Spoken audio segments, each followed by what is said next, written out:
पंख बिना. पक्षी आहे पहा, आणि त्या पक्षाला पंखच नाहीये. त्या पक्षाला पंख नाही, त्याचा उपयोग आहे काय त्या पक्षाचा? पंछी पंख बिना, हस्तिदंत बिना,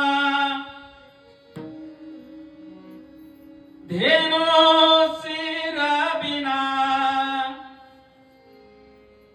हत्ती आहे, त्याला दात नाही, त्याचा उपयोग नाही. एवढा बलाढ्य असला तरी उपयोग नाही. धेनु शिर बिना.